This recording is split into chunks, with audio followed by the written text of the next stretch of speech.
welcome back to Favorite Things. My name is Dan and I thank you for joining me. Today is the third of my Tough Choices series of videos where I continue to slim down my watch collection by showcasing two similar watches and deciding which one I'm going to keep and which one I'm going to get rid of. Today it's between my Omega Railmaster 60th anniversary from 2017, which is a faithful reissue of the CK2914, which was part of the 1957 trilogy of Omega watches. And the other one is the Omega Ranchero from 1958, which is an all-original vintage model.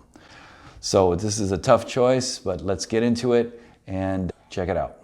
Now, I've done two previous comparison videos already between these two watches. So if you want to consider this part 3 of the Ranchero versus Railmaster, that's fine. But in this video, I'm going to be a little bit more critical because, like I said, I'm going to be deciding which one stays and which one goes. This Railmaster 60th anniversary is a very faithful, yet not an exact reissue of the Omega Railmaster CK2914, which is the lesser-known member of the trilogy of professional watches released by Omega alongside its more popular siblings, the Seamaster 300 and the Speedmaster. The Railmaster's special purpose was to offer precise and reliable timekeeping while withstanding the ever-increasing presence of magnetic fields that came with the modernization starting in the 1950s. The Ranchero was offered shortly after and is often referred to as the fourth musketeer to the trilogy and is a more simplified version made for everyday use and not so purpose-specific in its design and construction as the Railmaster, Seamaster 300, and Speedmaster. Sadly, the Ranchero was discontinued after only 2 years. Legend has it that its unpopularity was due to the Spanish-speaking consumers frowning upon its name, which means rancher in Spanish. Actually, the model continued, but was rebranded with the Seamaster name before losing its trilogy-style dial altogether. Once again, I've got the Railmaster on the Ed White Speedmaster bracelet that I bought separately for it. It fits perfectly into the lugs, and it's got a taper, and it's comfortable, and it looks like a modern reinterpretation now of the Railmaster CK2914. Fits so well, and it really has become my favorite part of this watch. And I find that it is the perfect modern reinterpretation of the original flat link bracelets that would have accompanied this watch. You've got the original proportions of an original flat link bracelet. You've got the beautiful clasp and overhanging Omega symbol, double push button with the modern touch.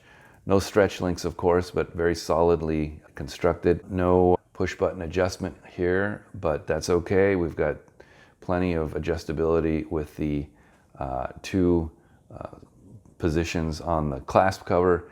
Also, the links are relatively easy to remove as they are screw links. Yeah, it's just an overall great bracelet. On the other hand, the Ranchero also has a couple of changes.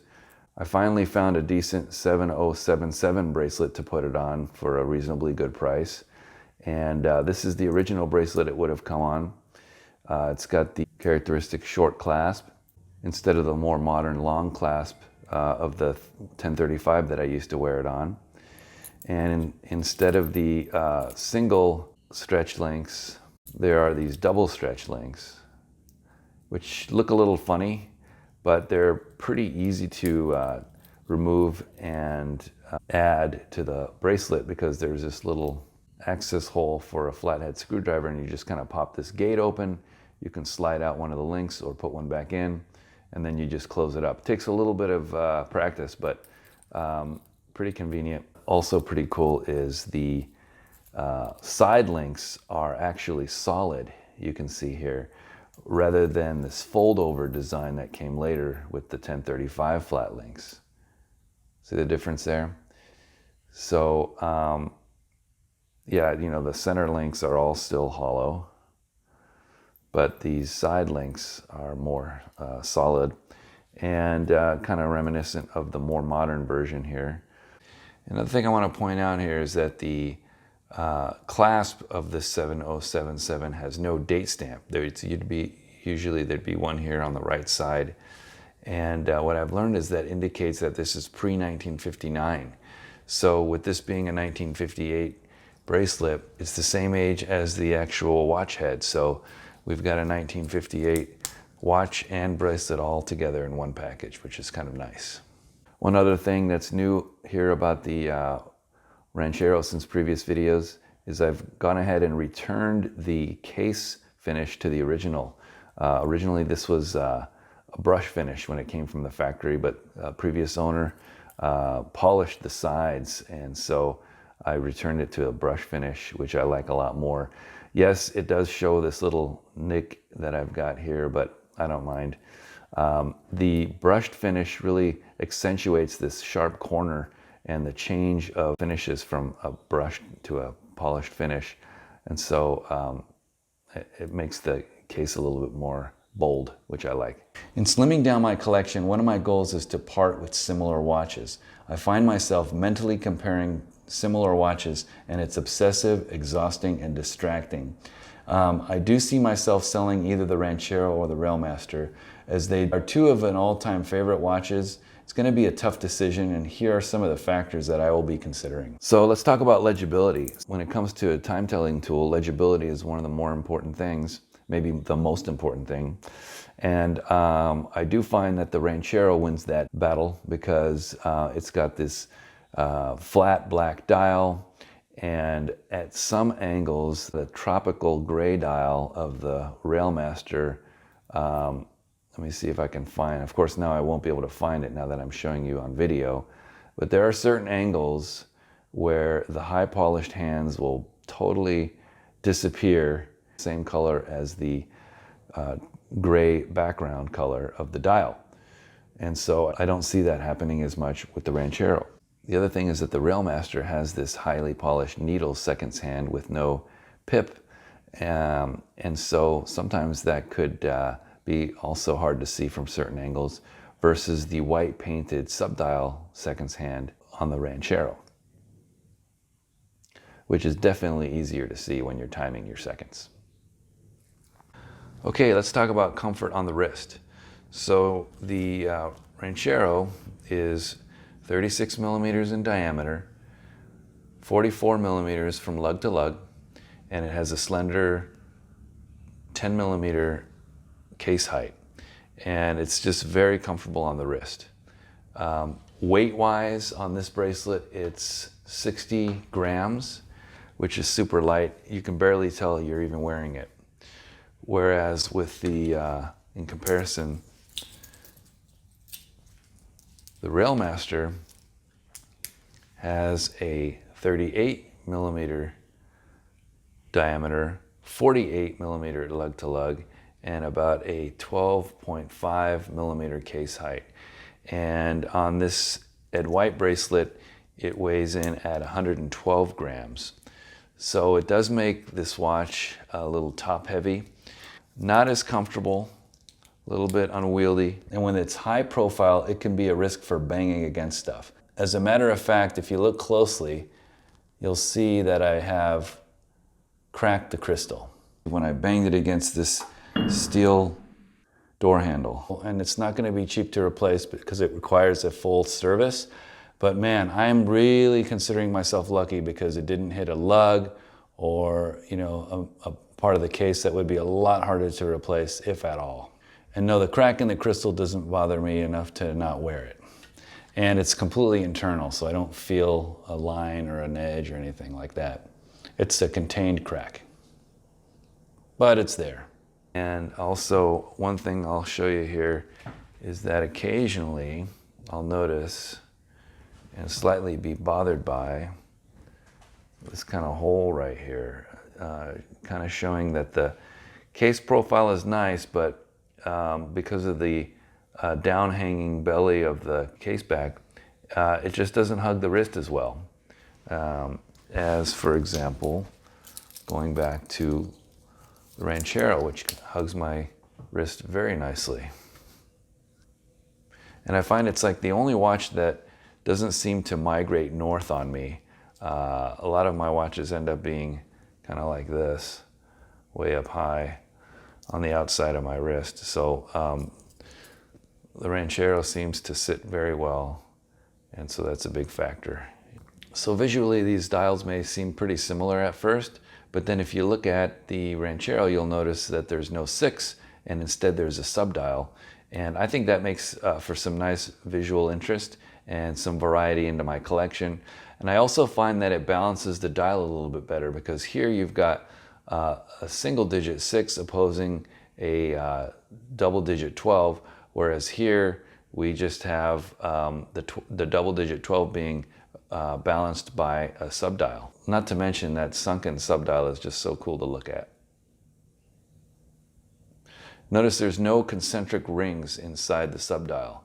That's a sign of a fake dial on the Ranchero. I was previously nervous about the radium dial, but after my cat was treated with radioactive iodine for his hyperthyroidism and researching it a bit more, I'm not as nervous about the 5 microsieverts per hour, especially when I see that from a normal distance, there's no more radiation than background radiation. To add a little context, when you fly in a commercial airliner at about 30,000 feet or more, you're typically exposed to about 3 microsieverts per hour all around you for an extended amount of time. So I don't think that the radium is a real significant risk. I mentioned this in a previous video that I love hearing the movement of my watches. It's a reminder of the intricate mechanical nature of a wristwatch as a tool and not just as a fashion accessory. I like putting my watches to my ears every now and then to hear the voices of many different watches. The timbre of the ticking, the velocity of the beat rate, all lends themselves to a different characteristic rhythm. The Railmaster, for example, is very quiet, almost silent, due to the low friction coaxial movement, but also the large insulating mass of the case. Alternatively, the Ranchero is much louder, and I like to hear its 267 mechanical movement every now and then. Maintenance and service. The acrylic crystal is charming, and the prospect of maintaining it is similar to the task of getting to wind the watch and not having to wind the watch. I kind of look forward to scratches on the crystal because I now look for the opportunity to polish the crystal, versus the modern scratch-proof sapphire crystal on the Railmaster, which will never need to be polished. But unfortunately, it's not crack-proof. And when it does break, crack, or shatter, it does cost a pretty penny to have it fixed. The Railmaster clearly needs a new crystal to make selling it even an option. And this is not going to be cheap, as the repair will require a full service. I am really thankful, though, that it was the crystal that suffered some damage and not somewhere on the case. The Ranchero is way cheaper to service, but parts aren't always easy for my watchmaker to track down, but not impossible. Also, there's a limited number of watchmakers I would trust for this job. So as far as maintenance, it's kind of a toss-up. Provenance. The Railmaster was one of the only luxury watches I purchased new. I was the first owner and have fond memories of the experience and ceremony of when it was presented to me by my Omega authorized dealer. I remember I had another Ranchero 2990 that I sold shortly after I got the Railmaster to help pay for it. But after a few years, I started to realize I really would enjoy wearing a Ranchero again, and so I added this one to the collection. Finally, there's the Railmaster Trilogy box and accessories. Let's face it, it's a lot of stuff to curate, takes up a lot of space, and the responsibility to keep and protect it is a minor burden. So here are some summary arguments in favor of the Railmaster over the Ranchero. Number 1, I'm the original owner, and now I have a 7-year history with it. Number 2, it's amagnetic, which is really convenient in the modern world, with technology involving magnets quite a bit. Number 3, it's more waterproof than the Ranchero. Number 4, it's easy to service and maintain, but certainly not cheap. Here are the arguments of pro Ranchero. Number 1, it's a manual-on watch, which I prefer. Number 2, the size is perfect for my wrist and more comfortable to wear. Number 3, it's more legible without being more blingy. Number 4, it's got cachet and that cool factor of being a real vintage piece from 1958, with radiation and all.